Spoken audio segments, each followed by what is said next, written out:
So, Khaled, I'm coming to you now to give a Saudi business perspective on what you think the issues are, what you think the kingdom offers investors, how things could be improved, and what you think the next steps are that need to be taken by government and business to make the industry even more of a success.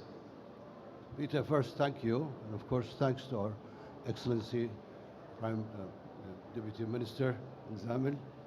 I'm here to speak on behalf of an investors. We are local investors, but of course, we are most aware of the international investors as well.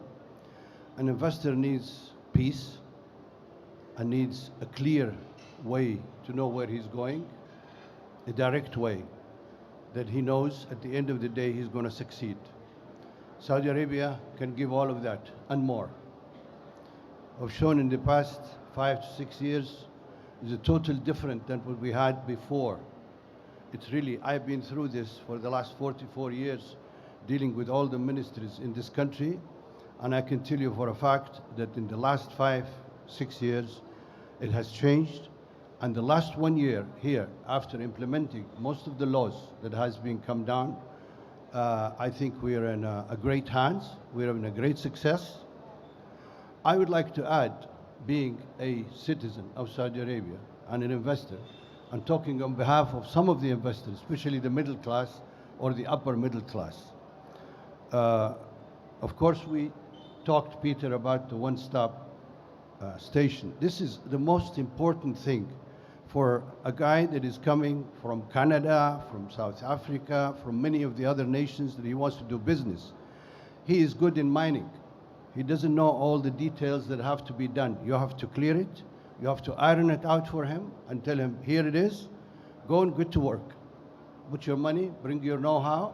If SIDF is going to give an equal share for as a loan, as 50%, that's entirely up to the government in that case.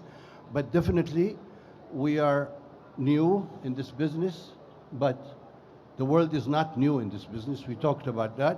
So what has been done, we can elaborate, and it's good that we are right now at this stage where the technology has transferred and the know-how is much more advanced, and picking out raw material is much cheaper and much more clear than before, and you can get even the raw materials that cannot be able to get. Now, I have 4 points which I talked about, which is the one-stop station. That's very important. The train railroad system have to be much more eager and much more pushed through. We need to, instead of making 1 line, let's make 5, 6 lines. Time is of essence. And these companies that today have an interest with us, they might have an interest with somebody else's if we don't push further and further. Water.